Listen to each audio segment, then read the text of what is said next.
खबरों में तो ये नहीं आ रहा इतना, लेकिन अगर आप सोशल मीडिया पे हैं तो शायद आपको नज़र आ रहा होगा कि इस वक़्त फ्रांस के मल्टीपल शहरों में एक कम्युनिटी है जिसने दंगे-फ़साद किए हुए हैं और उन खूबसूरत शहरों का, उन खूबसूरत मुल्कों की ईंट से ईंट बजाई हुई है। वो कम्युनिटी कौन-सी हो सकती है? मेरा ख़्याल क्रिश्चियंस होंगे शायद, नहीं मेरा ख़्याल चाइनीज़ होंगे, शायद पोलिश होंगे, हो सकता है यूक्रेनियन हो क्योंकि यूक्रेनियन बहुत ज़्यादा आजकल रेफ्यूजीज़ हर जगह गए हुए हैं। नहीं, नहीं, हिंदू होंगे, यस, यस। हाँ, नहीं, नहीं, हिंदू नहीं है, एक ही कम्युनिटी है, जो दुनिया की सबसे बड़ी विक्टिमाइज़ कम्युनिटी है और वो है मोमिन। इनका रोने-धोने हर जगह पे, इनकी बहानेबाज़ियाँ हर जगह पे। लेकिन आगे जाने से पहले इस वीडियो को लाइक करें, शेयर करें, सब्सक्राइब करें, इस चैनल के मेंबर बनें, पेट्रन बनें, ताकि आपको इस तरह की वीडियोज़ रिलीज़ होने से पहले मिल जाएँ। हुआ कुछ यूँ कि एक लड़का, यंग बच्चा गाड़ी चला रहा था, शायद उसके पास लाइसेंस नहीं था, उसको पुलिस ने रोका, तो उसने गाड़ी दौड़ा दी। तो चूँकि इनकी रेपुटेशन भी ऐसी है कि जो इस तरह की शक्लों के लोग दिखते हैं तो दहशतगर्दी भी हो सकती है। इन्होंने ट्रक भी चलाए हुए हैं, इन्होंने गाड़ियाँ लोगों के ऊपर चलाई हुई हैं, इन्होंने हर तरह के काम किए हुए हैं। तो इस शक की वजह से उसने पुलिस वाले ने गोली चला दी जो कि उसके सर पे लगी और वो लड़का मर गया। नहीं होना चाहिए था, ऑब्वियसली गलत हुआ, ऐसा अनफॉर्चुनेट है। लेकिन उसका नतीजा ये निकला कि मोमिन सड़कों पे निकल आए और उन्होंने कहा ये बड़ा अच्छा मौका है। नारे तकबीर, अल्लाह अकबर के नारे, गाड़ियाँ जला रहे हैं, पब्लिक इमलाक को जला रहे हैं, आग लगा रहे हैं और दुकानों को लूट रहे हैं। हिजाबी औरतें दुकानों को लूट रही हैं। ये कौन से मुजाहरे हैं? ये कौन से हक की लड़ाई लड़ी जा रही है? ये कौन सी आज़ादी राय का इजहार किया जा रहा है? ये ड्रामेबाजी है। जहां पर इन्होंने पुलिस स्टेशन, थाने, दुकानें लूट ली, जला ली, वहां पर इन्होंने मार्साई की लाइब्रेरी भी जला दिया। और मुसलमानों को कुछ खास नफरत है किताबों से, क्योंकि ये समझते हैं कि इनके पास एक किताब है, उसके अंदर पूरी दुनिया का नॉलेज है, वो है कुरान, और बाकी हदीसें शदीसें इनसे जितनी मर्जी पढ़वा लें, वो वही चाहिए।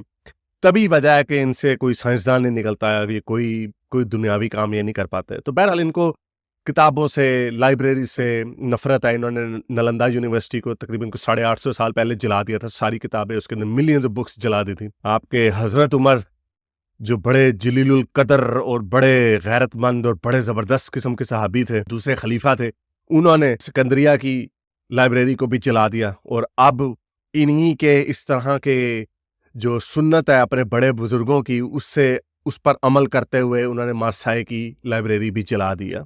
तो ये बदमाशियां इनकी मोमिनों की हर वक्त चलती रहती हैं। जिस मुल्क में जाएंगे उस मुल्क के बखिए उधेड़ेंगे। ये जिन मुल्कों में जाते हैं ये उस मुल्क के कभी भी नहीं होते।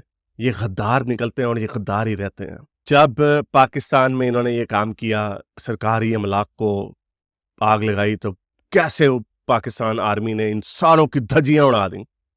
अब फ्रांस अगर सख्ती करता है तो इस्लामोफोबिया का नारा लग जाता है। पाकिस्तानी बजाय इसके के, और मुसलमान मोस्टली, बजाय इसके कि इसको कंडेम करें, आगे से कह रहे हैं देखो आपने बच्चे को मारा तो ये तो होगा ना, जुल्म करोगे तो ये तो होगा। डिफेंड कर रहे हैं, जस्टिफाई कर रहे हैं।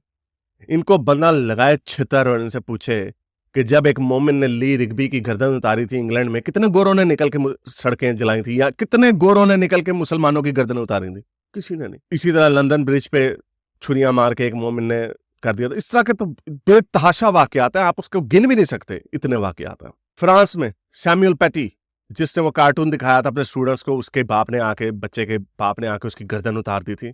कितने फ्रेंच लोगों ने निकल के मुसलमानों की गर्दनें उतारी। बेटली ग्रामर स्कूल में वो एक टीचर ने बताया, इस मामले को रिपोर्ट किया, तो उसके ऊपर उसको जान की धमकियां लगा दी। वो 1.5 साल हो गया, वो अभी तक छुपता फिर रहा, अपने मुल्क में छुपता फिर रहा है। किनसे? इन जंगलियों से। तो चाहे ये अल्जीरिया के हों, चाहे ये नॉर्थ अफ्रीका के हों, बांग्लादेश के हों, पाकिस्तान के हों, चेचनिया के हों, कहीं के भी हों, सिर्फ एक कौम है और इसमें एक चीज कॉमन है, वो ये है कि ये इनका दिल जो है ईमान की रोशनी से माला माल है। तो बंदा सवाल पूछता है कि क्या ऐसा कीड़ा है इस मजहब के अंदर? क्या ऐसा कीड़ा है? कोई तो है कीड़ा जिसकी वजह से ये इस तरह की हरकतें करते हैं। असल इस चीज का नुकसान और अफसोस इस बात का है कि जो राइट विंग के शिद्दत पसंद गोरे सफेद फार्म लोग जो हैं, वो इस तरह के वाकयात को यूज करके इमिग्रेशन, रेफ्यूजीज, मल्टीकल्चरलिज्म के खिलाफ बोलने का उन्हें मौका मिलता है। और वो खूब इस वक्त हो रहा है काम। और ऐसा कभी भी नहीं होता कि कोई आराम से चुप करके खत्म हो जाए। फ्रांस में मेरा ख्याल 12-13% मुसलमान है, बाकी के तो नॉन मुस्लिम ही है ना, और इनकी धुलाई होगी। आहिस्ता-आहिस्ता धुलाई होना शुरू हो गई है, नए कानून बनने शुरू हो गए हैं।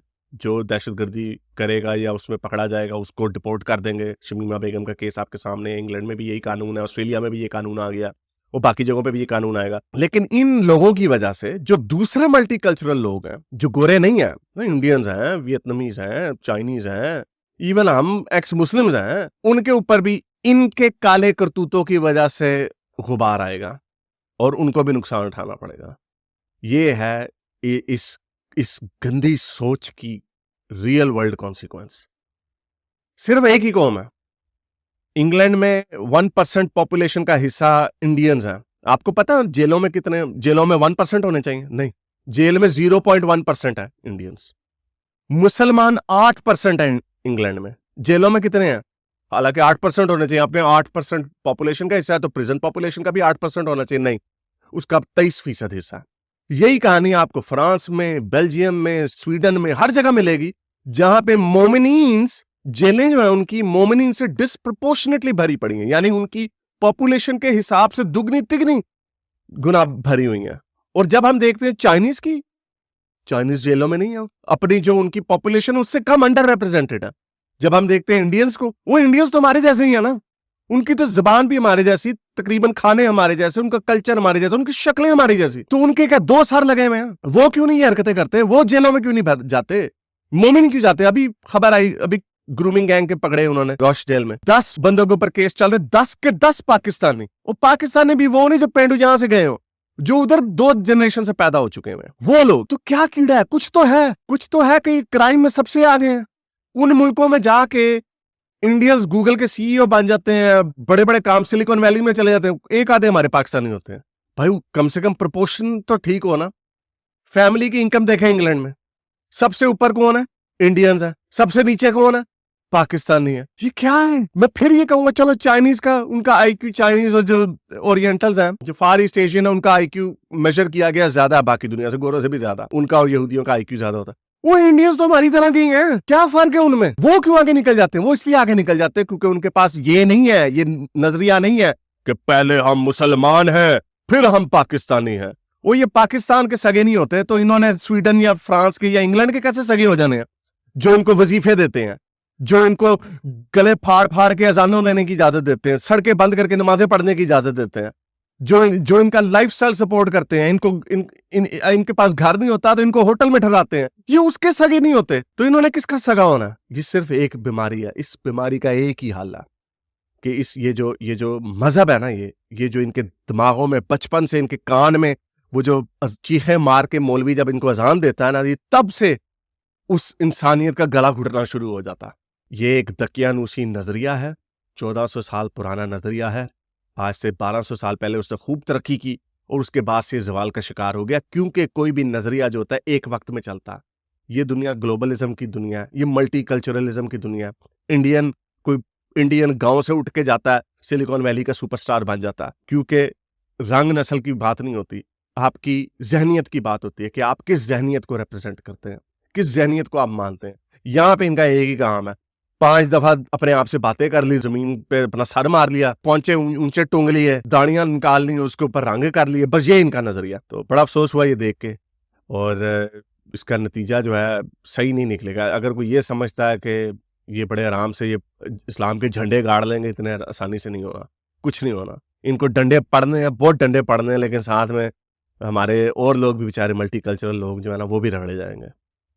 उम्मीद करता हूँ ये वीडियो आपको पसंद आई होगी। इसको लाइक करें, शेयर करें, सब्सक्राइब करें। मुझे ट्विटर पे और इंस्टाग्राम पे फॉलो करें, दी हारिस सुल्तान, और patreon.com/xmuslim पे जाके पेट्रन भी बन सकते हैं। अगली वीडियो तक साइंस हाफिज। अगर आप